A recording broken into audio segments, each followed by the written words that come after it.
Welcome to Tech News Briefing. It's Thursday, September 28th. I'm Zoe Thomas for the Wall Street Journal.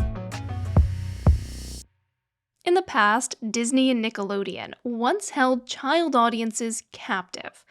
But YouTube is where children go now. According to research agency Giraffe Insights, 86% of US kids rank YouTube as their top choice for consuming video content.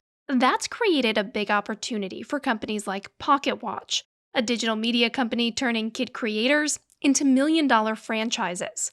Our reporter Chavie Lieber got an inside look at the company, and she joins us now. So Chavie, tell us a bit about PocketWatch's strategy. So PocketWatch is an entertainment studio that identifies and then signs YouTube's biggest kid creators. So it's either families who are performing silly baking challenges to actual kid YouTubers who are playing dress up and rolling Play-Doh. And the idea is to turn them into these big franchises. So they will repackage and distribute their YouTube libraries to giants like Hulu or Roku. They also create original shows for them, and they will then distribute these shows to Hulu or Roku, or even PocketWatch has their own channels. And then for top talent, there is a pipeline to consumer products like bedding, pajamas, dolls. There's even toothpaste.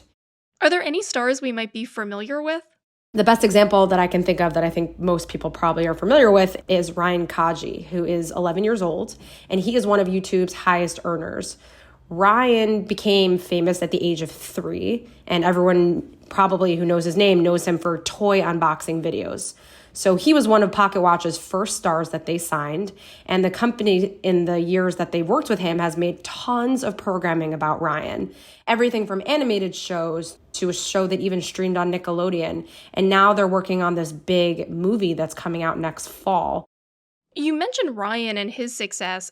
How successful has PocketWatch been overall with the number of stars it's turned into these big franchises and brands? So since PocketWatch was founded 6 years ago, it has signed 47 creators. And they told me that they have pulled in $185 million in revenue over the last 6 years. And they've sold about $1 billion worth of retail products. I should note that the company did not share whether or not it was profitable. Chris Williams, the CEO of PocketWatch, he told me that some of their creators will do 7 figures a year just in distribution deals.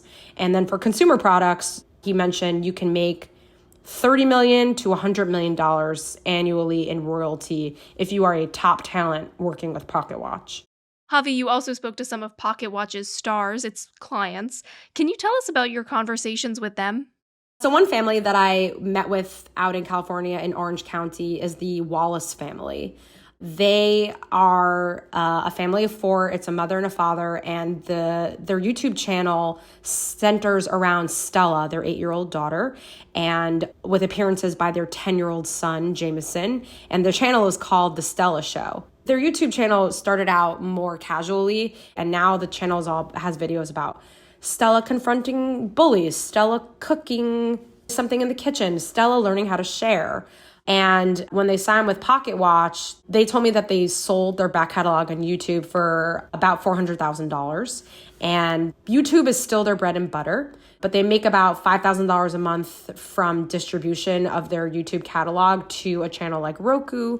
And then they also have a new show coming out with PocketWatch, and they're going to be splitting half of their ad earnings. In the past, as young stars have gotten older, they sometimes lose their popularity with audiences. How does PocketWatch keep its stars relevant? So that is the challenge for PocketWatch, trying to figure out how to keep the audience, but also help the audience grow and age out. And same thing with the creators as they grow up.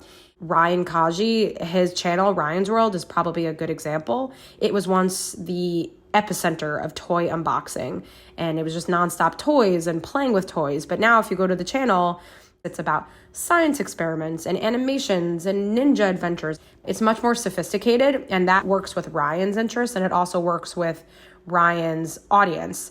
But at the same time, there is still the YouTube back catalog that is playing on channels so that the younger audience or the new kids that are born are still watching some of this content.